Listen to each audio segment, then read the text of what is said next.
الله.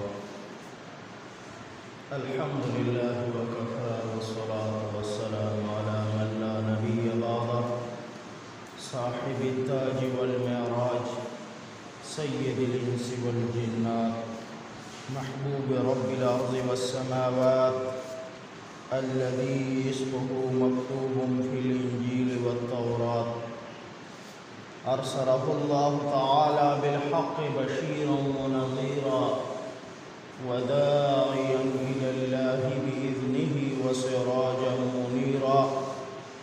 أما بعد فأعوذ بالله من الشيطان الرجيم. بسم الله الرحمن الرحيم. محمد رسول الله والذين معه أشداء على الكفار رحماء بينهم تراهم ركعا سجدا ويبتغون فضل من الله رضوانا. وقال تبارك وتعالى في مقام آخر: وقال النبي صلى الله عليه وآله وسلم: أصحابك النجوم باهتديهم اهتديتم كما قال عليه الصلاة والسلام.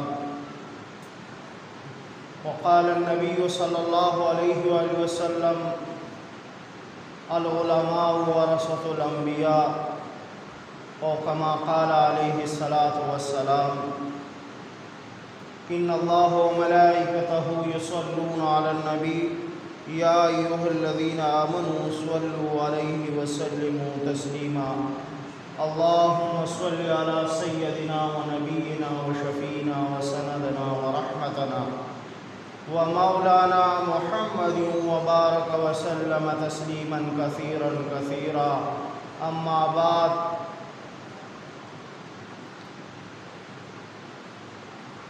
اے لہو سے روشن کر دے گلیاں اس ویرانے کی، اگرچہ تنگ بہت تھی راہیں شہر وفا کے جانے کی.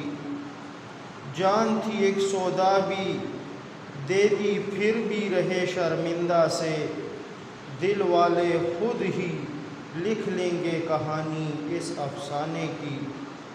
اپنے مرکز سے اگر دور نکل جاؤ گے خاک ہو جاؤ گے.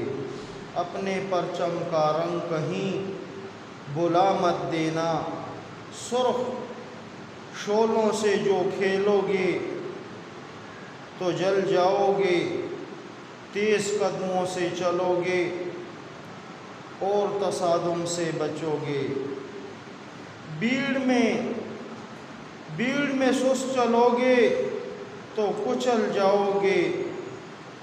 ہم سفر ڈھونڈو نہ کسی کا سہارا چاہو، ٹھوکریں کھاؤ گے خود ہی سنبھل جاؤ گے.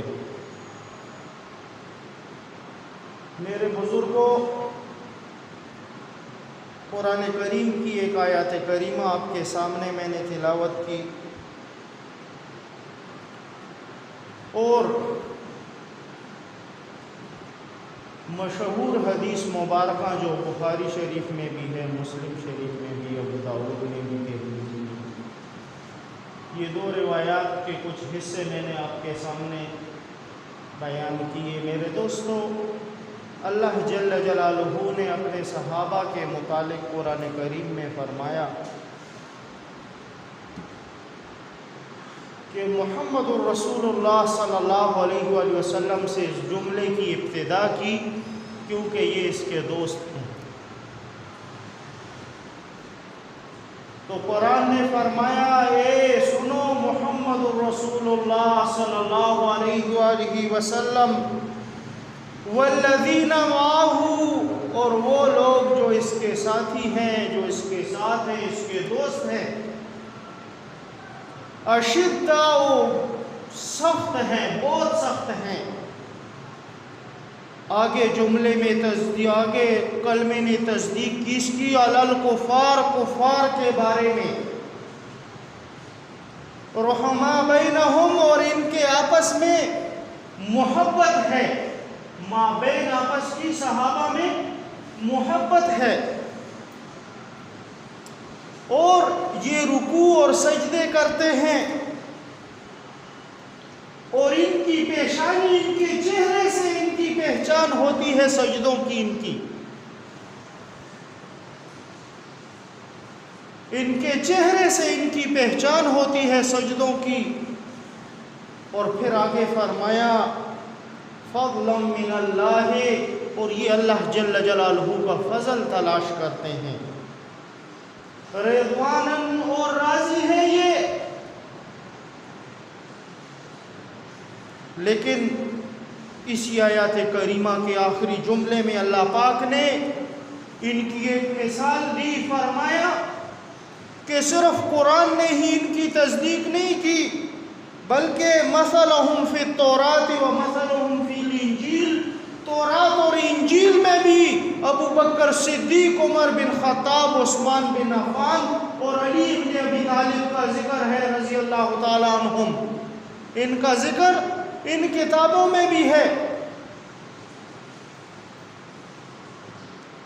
اور یہ کیوں فرمایا؟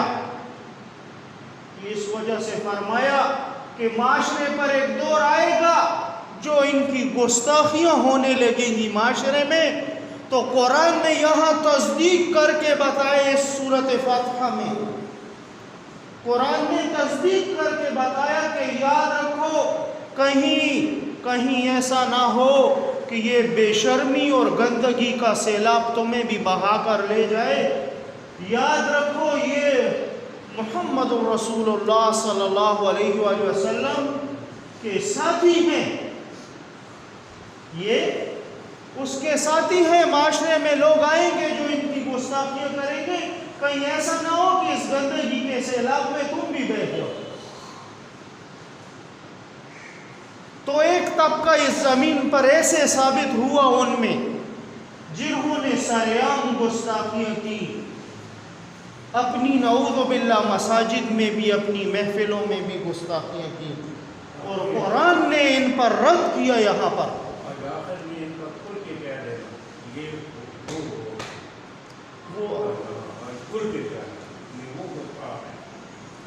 آگے یہ آیات قرآن کی سناؤں گا، اس پر آپ عرض میری یہ تھی کہ بزرگوں اور ساتھیوں، قرآن نے یہ لفظ اس بارے میں استعمال کیا، رحماء بینہم، ان کی آپس میں رحم دلی تھی، ایک دوسرے کے ساتھ رشتہ داریاں تھی، کہیں ایسا نہ ہو کہ ان گستاخوں کی باتوں میں آ کر تم قرآن کا مفہوم بھی بھول جاؤ، کہیں گستاخوں کے بارے میں آ کر تم قرآن کا مفہوم بھول نہ جانا۔ قرآن کی 100 آیاتیں ان پر دلیل ہیں۔ میرے دوستو، تو معاشرے میں ایک طبقہ نکلا، اس نے کیا کیا؟ اس نے یہ اختلافات اجاگر کرنے شروع کیے۔ اختلافات کیا تھے؟ اختلافات یہ تھے کہ نعوذ باللہ ان کا آپس میں جھگڑا ہے، حالانکہ قرآن نے کہا رحماء بینہم، یہ تو آپس میں ایک دوسرے کے ساتھ نرم دل ہیں، ان کی تو آپس میں ایک دوسرے کے ساتھ محبت ہے اور رشتہ داریاں ہیں۔ اور رشتہ داریاں کیسی ہیں؟ آج اس رشتہ داری کا ایک پہلو آپ کے سامنے پیش کروں۔ وہ رشتہ داری کیا ہے؟ وہ رشتہ داری یہ ہے میرے دوستو کہ جن کے متعلق یہ باتیں کی جاتی ہیں کہ نعوذ باللہ ثم نعوذ باللہ یہ ظالم تھے، تو میں یہاں پر ایک بہت ایسی بات خاندان کی کرتا ہوں کہ خاندان کو سمجھنے کے لیے اس سے زیادہ آسان کوئی بات نہیں ہوگی۔ سیدنا حضرت ابو بکر صدیق رضی اللہ تعالیٰ عنہ کے بیٹے اور ان کی بیٹیاں، ان کے بیٹے کتنے تھے اور ان کی بیٹیاں کتنی تھیں؟ تو ان کی بیٹیاں تھیں 3 اور بیٹے تھے 4۔ اب ان بیٹوں کے رشتے کہاں سے ہیں؟ تو یہ دیکھو، حضرت سیدنا حضرت ابوبکر صدیق رضی اللہ تعالیٰ عنہ کا ایک بیٹا ہے عبداللہ ابن ابی بکر رضی اللہ تعالیٰ عنہ۔ اس کی شادی ہوئی اور اس کا ایک بیٹا پیدا ہوا جس کا نام رکھا گیا قاسم۔ کیا؟ قاسم۔ ایک دوسرا بیٹا سیدنا حضرت ابوبکر صدیق رضی اللہ تعالیٰ عنہ کا، اس کی شادی ہوئی، ان کے ہاں ایک لڑکی پیدا ہوئی، تو انہوں نے اس لڑکی کا نام آسمہ رکھا، آسمہ۔ اور آسمہ نام تھا سیدنا حضرت ابوبکر صدیق رضی اللہ تعالیٰ عنہ کی بیٹی کا بھی، اور پوتی کا بھی آسمہ نام تھا، پوتی کا بھی آسمہ نام تھا۔ ان دونوں کا آپس میں نکاح ہوا، ان دونوں کا آپس میں نکاح ہوا، یعنی چاچا کے بیٹی کے ساتھ اس کا نکاح ہوا، چاچا زاد بہن کے ساتھ۔ اب ان کے ہاں جو اولاد پیدا ہوئی تو وہ اولاد، اس اولاد کا رشتہ پھر دیکھو، اس اولاد کا رشتہ کس کے ساتھ ہوا؟ حضرت سیدنا سردار کربلا اور سردار جنت امام حسین رضی اللہ تعالیٰ عنہ کی بیٹی کے ساتھ، سکینہ کے ساتھ ہوا۔ اس کا رشتہ کس کے ساتھ ہوا؟ سکینہ بی بی کے ساتھ۔ اور یہ بی بی سکینہ، اس کے نمبر وار شوہر وفات ہوئے، اور اس کی 5 شادیاں ہوئی تھیں، 5 نکاح ہوئے تھے بی بی سکینہ کے، اس کی شوہر فوت ہوتے رہے۔ اب عرض میری یہ تھی کہ اس بی بی سکینہ کی اولاد میں دیکھو تھوڑا، اس میں کون پیدا ہوا؟ اس بی بی سکینہ کی اولاد میں سے پھر آؤ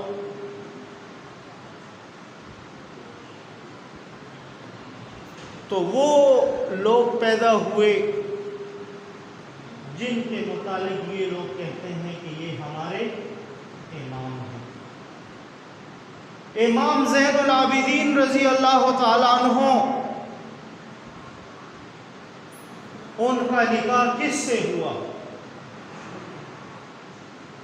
ان کا نکاح کس سے ہوا؟ ان کا نکاح ابوبکر صدیق کی پوتی سے ہوا ہے، جس کو یہ لوگ گالیاں دیتے ہیں، جس کو یہ لوگ گالیاں دیتے ہیں، اس کی پوتی کے ساتھ امام زین العابدین کا نکاح ہوا۔ اور پھر آؤ، انہی کی اولاد ہے امام باقر رحمہ اللہ، اور پھر انہی کی اولاد ہے امام جعفر صادق، جن کے نام پر یہ لوگ فقہ چلاتے ہیں۔ یعنی نانا بھی ابوبکر صدیق اور دادا بھی ابوبکر صدیق، نانا بھی ابوبکر صدیق اور دادا بھی ابوبکر صدیق۔ گالیاں کس کو دیتے ہیں؟ اپنے نانا اور دادا کو گالیاں دیتے ہیں۔ تو آیا تم بتاؤ کہ اگر ایک شخص کہے، مثلا میں کہوں کہ حضرت جی میرے دادا ہیں اور میرے نانا بھی ہیں، ڈبل رشتہ، اور پھر میں ان کے متعلق نعوذ باللہ بکواسات کروں، تو آیا میں اپنے مذہب پر قائل ہوں یا اپنے مذہب سے بحث کیا ہوں؟ معاشرے میں مجھے کیا کہا جائے گا؟ اور یہاں پر ایک دوسری بات میں آپ کو کہوں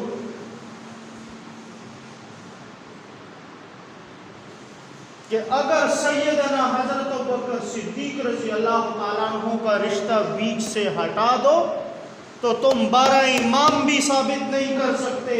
ہوش آواز لو تھوڑا، تمہاری جو نعوذ باللہ گالیاں آتی ہیں تو ان 12 اماموں کو تم گالیاں دیتے ہو، تم گھومتی ہے بات تو کس طرف جاتی ہے؟ نعوذ باللہ اگر ایک شخص کے متعلق کہا جائے نعوذ باللہ کہ یہ فلاں کا بیٹا ہے، گستاخی کے الفاظ استعمال کرے ایک شخص، تو آیا اس کے باپ کو اس نے گالی تو دے دی، لیکن وہ گالی گئی کس طرف؟ گھومی اور پھری اور قوم کی طرف آئی اور اسی رشتے کی طرف آئی جس کو تم اپنے امام مانتے ہو، جس کو تم اپنے امام مانتے ہو۔ اندازہ لگاؤ ہم کہاں گھوم رہے اور کہاں پھر رہے، ہماری عقل کہاں ہے؟ تو عرض میری یہ تھی کہ اگر تم سیدنا حضرت ابوبکر صدیق رضی اللہ تعالیٰ عنہ کو بیچ سے نکال دو تو 12 امام تم ثابت نہیں کر سکتے۔ عثمان بن عفان رضی اللہ تعالیٰ عنہ جن کے نکاح میں امام الانبیاء حضرت محمد مصطفیٰ ربی صلی اللہ علیہ وآلہ وسلم کی 2 صاحبزادیاں تھیں، 2 بیٹیاں تھیں، اگر اس کو بیچ سے نکال دو تو تم 12 امام ثابت بھی نہیں کر سکتے، تمہارا رشتہ کہاں جائے گا؟ اگر عمر بن خطاب رضی اللہ تعالیٰ عنہ کو بیچ سے نکال دو تو تمہارا رشتہ بھی ان کے ساتھ نہیں بن سکتا، تم 12 امام ثابت نہیں کر سکتے۔ کیوں کہ علی ابن ابی طالب رضی اللہ تعالیٰ عنہ عمر بن خطاب رضی اللہ تعالیٰ عنہ کے سسر ہیں،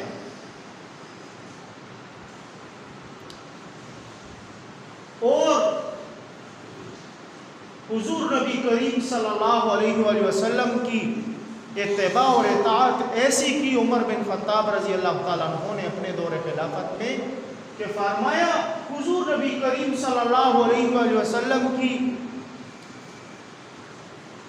ام المومنین میں سے، بیویوں میں سے سب سے چھوٹی بیوی سیدنا عائشہ صدیقہ رضی اللہ تعالیٰ عنہ ہے، سب سے چھوٹی بیوی، اور ان کی شادی امام الانبیاء حضرت محمد مصطفیٰ ربی صلی اللہ علیہ وآلہ وسلم کے ساتھ ہوئی تو ان کی 9 سال عمر کی بیوی عائشہ کی، اور اس زمانے میں امام الانبیاء حضرت محمد مصطفیٰ ربی صلی اللہ علیہ وآلہ وسلم کی عمر 53 سال تھی، بی بی عائشہ کی عمر 9 سال اور امام الانبیاء کی عمر 53 سال۔ اور جب یہ نکاح کرنا چاہا عمر بن خطاب رضی اللہ تعالیٰ عنہ نے حضرت علی رضی اللہ تعالیٰ عنہ کی بیٹی کے ساتھ، تو اس وقت ان کی عمر بھی 9 سال تھی اور علی ابن عمر بن خطاب رضی اللہ تعالیٰ عنہ کی عمر بھی 53 سال تھی، اور عمر بن خطاب رضی اللہ تعالیٰ عنہ نے فرمایا کہ امام الانبیاء کی یہ آخری سنت ہے کہ اس پر بھی عمل کر لوں، اس پر بھی عمل کر لوں۔ تو وہ عمر بن خطاب رضی اللہ تعالیٰ عنہ جس کے سسر ہیں علی ابن ابی طالب رضی اللہ تعالیٰ عنہ، اور اس سے بھی جو اولاد پیدا ہوئی ان کی، اس سے بھی جو اولاد پیدا ہوئی ان کی، تو وہ بھی ان کربلا کے شہداء میں سے۔ تو بتاؤ مجھے کہ آیا تم کس کو برا بلا کہتے ہیں؟ نعوذ باللہ ثم نعوذ باللہ، اگر اس سارے خاندان کو ٹٹولو گے، ایک سر سے دوسرے سر پر جاؤ گے تو تمہیں سردار ایک ہی ملے گا، امام الانبیاء، امام الانبیاء حضرت محمد مصطفیٰ ربی صلی اللہ علیہ وآلہ وسلم۔ اور امام الانبیاء کو گالی دینے والا 4 مذہبوں میں کافر ہے، کوئی کتاب ایسی نہیں ہے جس نے اس کو کافر نہ کہا ہو، کیونکہ جو اللہ کے نبی کو نعوذ باللہ ثم نعوذ باللہ خاندان کی گالی دے دے تو آیا اس کا اسلام کے ساتھ رشتہ کیا ہے؟ میں اس بات کو، اور قرآن نے تو اس حد تک کہا قرآن گواہ ہے اس بات کا، قرآن کریم نے کہا کہ کفار کے ساتھ رشتے مت کرو، حکم دیا قرآن میں، اللہ پاک نے حکم دیا کفار کے ساتھ رشتے مت کرو۔ یہ نہیں کہا کہ رشتہ ہونا نہیں چاہیے یا نعوذ باللہ ثم نعوذ باللہ یا مکروہ تحریمی ہے یا تنزیہ ہے، بلکہ نہیں، قرآن نے حکم دیا، امر کیا، امر کا صیغہ یہاں قرآن نے استعمال کیا اور فرمایا کہ ان کے ساتھ نکاح مت کرو۔ جیسے کسی کو حکم دیا جاتا ہے نا دنیا میں، اگر میں کہتا ہوں تم یہ کام مت کرو سختی کے ساتھ، قرآن نے بھی ایسی سختی کے ساتھ الفاظ استعمال کیے اور فرمایا کہ ان کے ساتھ نکاح مت کرو۔ تو پھر میں ان لوگوں سے پوچھتا ہوں جو ان میں اپنی بہن بیٹیاں دیتے ہیں، تو وہ کون ہیں؟ وہ حضور نبی کریم صلی اللہ علیہ وآلہ وسلم کی اس حدیث کے مرتکب ہیں، فَمَن تَشَبَّهَ بِقَوْمٍ فَهُوَ مِنْهُمْ۔ جس نے ان کے ساتھ مشابہت کی، قیامت کے دن ہوگا بھی ان کے ساتھ، ایسے ہی ذلیل ہوگا پھر ان کے ساتھ، ایسے ہی ذلیل ہوگا ان کے ساتھ۔ میرے دوستو، جب قرآن نے نکاح کا بھی منع کر دیا اور قرآن میں ایک حرف آ جائے اس کا انکار کرنا، اندازہ لگاؤ، اور وہ بھی امر کا صیغہ ہو، حکم ہو، وہ قرآن میں اگر امر کیا ہو، حکم کیا ہو، تو پھر اس کا صیغہ اگر قرآن نے استعمال کیا ہے حکم کا اور اس کا انکار کرو تم، تو آیا تمہارا مسلمان ہونا بھی ثابت ہے یا نہیں ہے؟ وَلَا تُنْكِحُوا، تم نکاح مت کرو، وَلَا تَنْكِحُوا، تم نکاح مت کرو، اور آگے فرمایا المشرکین حتی یؤمنین، حتی یہاں تک کہ تم مومن ہو مشرکین کے ساتھ نکاح مت کرو، کفار کے ساتھ تم نکاح مت کرو۔ کفار کہتے کس کو ہیں؟ کفر انکار کا معنی ہے، انکار کا مرتکب ہے یہ۔ اور مشرک کون ہے؟ مشرک تو گستاخ تھے۔ انہوں نے کیا کیا تھا؟ مشرکین نے کیا کیا تھا؟ مشرکین مکہ کی تاریخ دیکھو، انہوں نے کیا کیا تھا۔ ان میں قرآن کی کتنی صورتیں ان پر نازل ہوئیں۔ دور نہ جاؤ، قرآن کا عما پارہ کھولو اور اس کی ابتدا کرو، عما یتساءلون، یہ قرآن کا آخری پارے اور اس کی ابتدا ہے۔ عما یتساءلون، اے میرے محبوب یہ لوگ تم سے کس چیز کے بارے میں سوال کرتے ہیں؟ عن النبأ العظیم، کیا اس بڑی خبر کے بارے میں سوال کرتے ہیں؟ الذی ہم فیہ مختلفون، جس میں یہ آپس میں اختلاف کرتے ہیں۔ تو ان کا اختلاف کس چیز کے بارے میں تھا؟ اختلاف اس چیز کے بارے میں تھا کہ یہ پیغمبر کی بات سرے سے مانتے ہی نہیں تھے، پیغمبر کی بات سر سے مانتے ہی نہیں تھے۔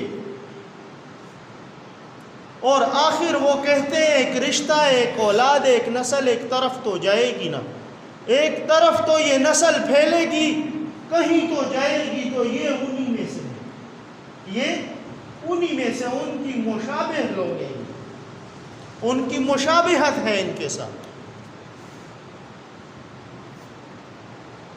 میرے دوستو، یہاں تک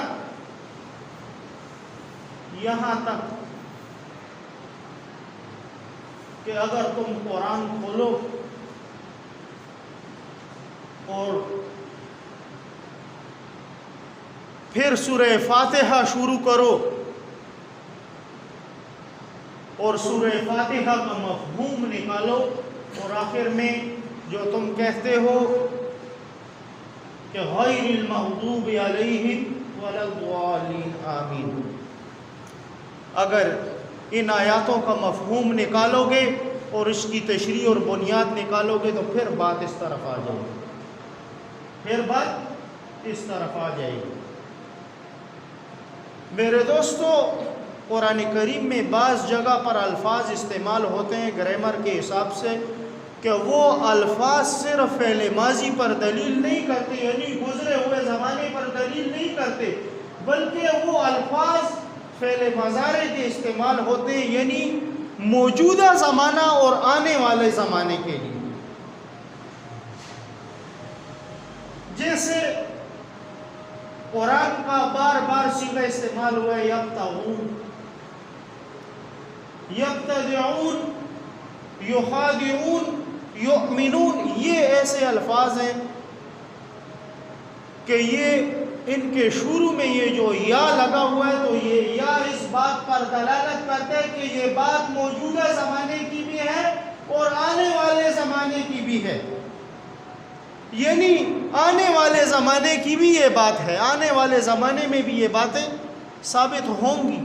وہ گمراہیاں اور وہ تباہ کاریاں قرآن سے ثابت ہیں کہ یہ لوگ گمراہ آئیں گے، اور ان کے بارے میں قرآن نے جوابات کیے کہ یاد رکھو کہ کہیں میرے دوستوں کی مخالفت مت کرنا، میرے اولیاء کی گستاخی مت کرنا. میرے یہ اولیاء ہیں، یہ جو میرے پیغمبر کے دوست ہیں، صحابہ ہیں. اور پھر قرآن نے 7واں پارہ کھولا اور کہا کہ یاد رکھو جس نے ان کے ساتھ گستاخی کی تو اللہ جل جلالہ نے فرمایا وہ اس کے ساتھ میرا اعلان جنگ ہے، اس کے ساتھ میرا اعلان جنگ ہے. تو جب قرآن نے کہہ دیا کہ ان کے ساتھ اللہ جل جلالہ نے اعلان جنگ کیا ہے، تو بتاؤ پھر پیچھے کوئی بات رہ گئی؟ اور پھر میں ان لوگوں سے پھر واپسی اس بات پر آتا ہوں، ان لوگوں سے پوچھتا ہوں کہ جن کو پتہ ہے اور ان کی آنکھوں پر دولت کے اور پیسے اور لالچ کے پردے آئے ہوئے ہیں اور اپنی بہن بیٹیوں کی زندگی تباہ کرتے ہیں.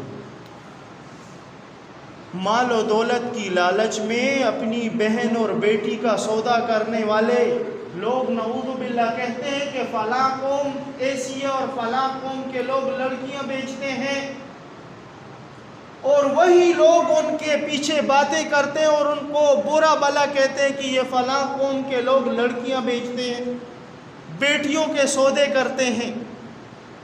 تو میں ان لوگوں سے پوچھتا ہوں کہ جو یہ انگل اٹھاتے ہیں ان کی طرف، تو اپنے آپ کو دیکھیں کہ قرآن نے تو کفار کے ساتھ رشتے کا منع کیا ہوا ہے، تو تم کیوں دیتے ہو ان کو رشتہ؟ پھر انہوں نے تو سودا کیا، لیکن اس میں نکاح تو جائز طریقے سے ہوا، اس میں نکاح تو پیغمبر کے طریقے سے ہوا. تمہارا تو نکاح بھی پیغمبر کے طریقے سے نہیں ہے، تمہارا تو دنیا کی آمد بھی پیغمبر کے طریقے سے نہیں ہے، اور دنیا سے جانا بھی پیغمبر کے طریقے کے ساتھ نہیں ہے. تم تو مر جاؤ تو تمہارے مردے کے ساتھ بھی گستاخی کی جاتی ہے. کاش کہ تم قرآن کو سمجھتے، کاش کہ تم بخاری کو سمجھتے، کاش کہ تم علماء کی صحبت اختیار کرتے اور اغیار کی صحبت میں نہ جاتے. غلط لوگوں کی صحبت میں بیٹھ کر ہمارے یہ عقائد نعوذ باللہ ثم نعوذ باللہ 98% عقائد 98% عقائد ان لوگوں کے ساتھ ملتے ہیں. 2% صرف سنی رہ گئے، 2% عقائد. اور اگر کوئی اس بات کو نہیں مانتا تو نماز کے بعد آئے اور اسے ثابت کر کے دیں. کوئی اس بات کو نہیں مانتا تو آئے نماز کے بعد بیٹھے اور ثابت کر کے دوں اسے. عرض میری یہ تھی میرے دوستوں کہ ابو بکر صدیق رضی اللہ تعالیٰ عنہ کو گالی دینا نعوذ باللہ امام الانبیاء کو گالی دینا. اور جس فقہ کی تم بات کرتے ہو امام جعفر صادق کی، تو وہ فقہ کی ابتدا میں اپنا ایک قول نقل کرتا ہے، کہتا ہے کہ ابو بکر صدیق والا والدان یہ میرا دونوں طرف سے باپ ہے. ابو بکر صدیق تسنیہ کا صیغہ عربی میں استعمال کیا، تسنیہ 2 کے لیے استعمال ہوتا ہے، یعنی دونوں طرف سے ابو بکر صدیق میرا باپ ہے، یعنی میرا دادا بھی اور میرا نانا بھی ہے. یہ کس کا قول ہے؟ امام جعفر صادق کا قول ہے رحمہ اللہ تعالی. تو اب اگر ابو بکر صدیق کو کوئی گالی دے گا نعوذ باللہ تو امام جعفر صادق کے دادا اور نانا کو گالی دی اس نے، تو وہ مسلمان رہے گا؟ اس کا ہمارے اس قرآن کے ساتھ کوئی تعلق رہے گا؟ اس کا امام الانبیاء کی حدیث کے ساتھ کوئی تعلق رہے گا؟ اگر وہ لاکھوں آوازیں لگا لے نعوذ باللہ ثم نعوذ باللہ، جھوٹے دعوے کر لے کہ نعوذ باللہ میں اہل بیت میں سے ہوں، لیکن استغفر اللہ ربی من کل ذنب، کبھی اس کا رشتہ ایسا نہیں جوڑے گا۔ کل تو ایسی باتیں ابو جہل بھی قیامت کے دن، ابا جہل جہالت کا باپ بھی اٹھے گا اور وہ بھی کہے گا میں بھی پیغمبر کا چاچا ہوں، میرا بھی تو رشتہ ہے اس کے ساتھ۔ کل تو شیبہ بھی اٹھے اور وہ بھی کہے میری بھی پیغمبر کے ساتھ رشتہ داری ہے۔ کل جس کے متعلق قرآن نے سورت نازل کی تبت یدا ابی لہب وتب، صرف ایسے الفاظ نہیں کہے کہ صرف ابو لہب ہلاک ہو جائے، بلکہ اس کے ہاتھوں کا ذکر بھی کیا۔ تبت یدا، ید کہتے ہیں عربی میں ہاتھوں کو، اس کے ہاتھ بھی ہلاک ہو جائیں، وامرأتہ، اس کی بیوی بھی ہلاک ہو جائے، قرآن نے یہ بھی کہا۔ تو کل ابو لہب بھی اٹھے اور کہے میں تو پیغمبر کا چاچا ہوں، حالانکہ تھا تو گستاخ رسول، تھا تو گستاخ قرآن۔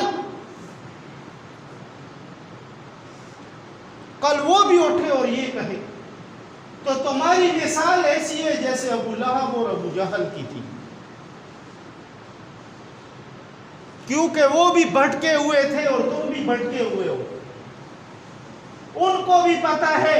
ورنہ ابو جہل جیسا لعین امام الانبیاء کے سامنے آئے اور مٹھی میں 2 پتھر لے اور کہے کہ اگر تم نبی ہو تو یہ بتاؤ میرے اس ہاتھ میں کیا ہے، تو امام الانبیاء نے فرمایا کہ یہ کوئی مشکل کام نہیں ہے، یہ کوئی مشکل کام نہیں ہے، میں کیوں کہوں کہ تمہارے ہاتھ میں کیا ہے، تمہارے ہاتھ میں جو کچھ ہے وہی گواہی دے گا۔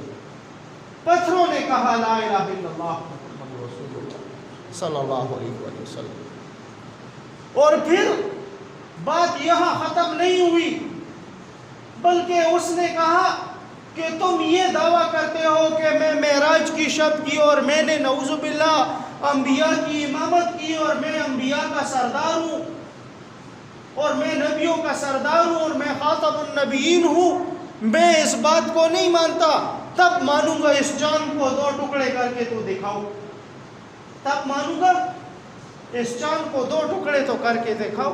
امام الانبیاء نے فرمایا کہ یہ بھی کوئی مشکل کام نہیں، فرمایا یہ بھی کوئی مشکل کام نہیں ہے،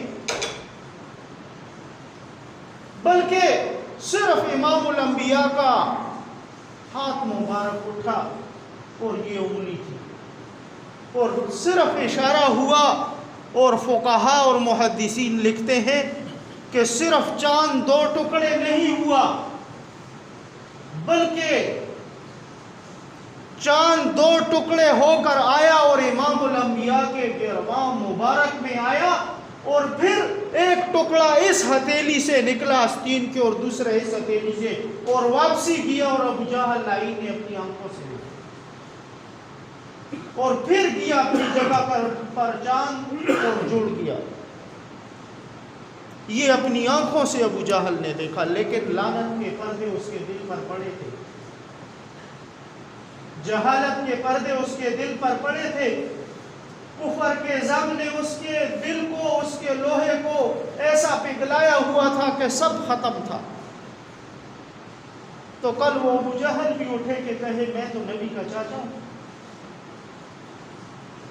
تو یہی گستاخیاں تو ابو جہل نے بھی کی تھی اور یہی گستاخیاں تم بھی کرتے ہو۔ تمہاری بات پھرتی ہے مڑتی ہے، اگر تم دادا کو گالی دو تو نعوذ باللہ امام الانبیاء پر بات آئی، اگر تم نانا کو نعوذ باللہ گالی دو تو بات امام الانبیاء پر آئی، تو تم کہاں سے مسلمان ہوئے؟ کافر تو تم قرآن سے ہو، کافر تو تمہیں قرآن نے ثابت کیا ہے۔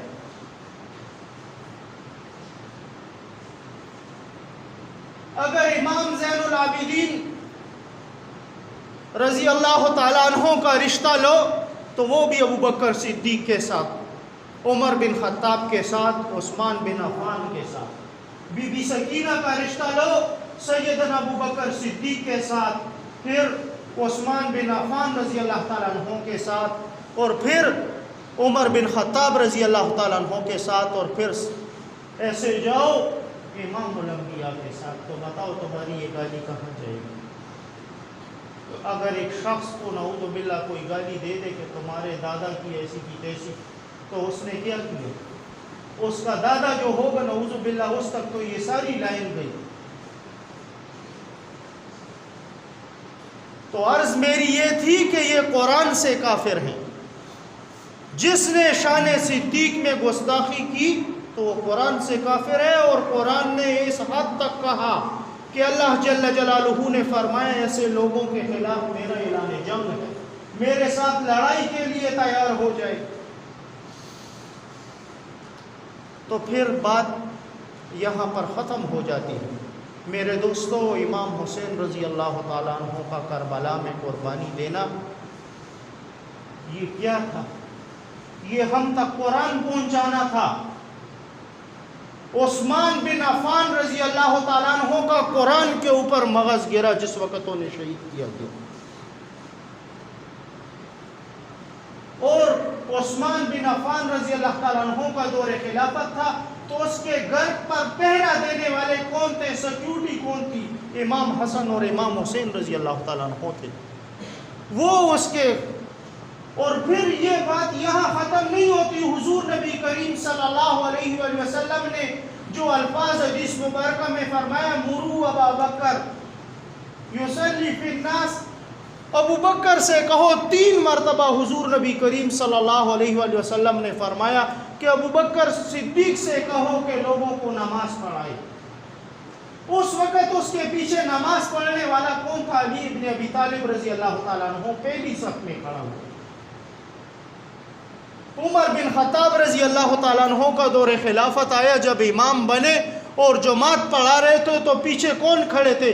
پیچھے علی ابن ابی طالب رضی اللہ تعالیٰ عنہ کھڑے تھے، پہلی صف میں کھڑے تھے. عثمان بن عفان رضی اللہ تعالیٰ عنہ کا دور خلافت آیا تو پہلی صف میں پیچھے کون کھڑے تھے؟ علی ابن ابی طالب رضی اللہ تعالیٰ عنہ، اور ان کے دونوں بیٹے بھی ساتھ کھڑے تھے، امام حسن رضی اللہ تعالیٰ عنہ اور امام حسین رضی اللہ تعالیٰ عنہ.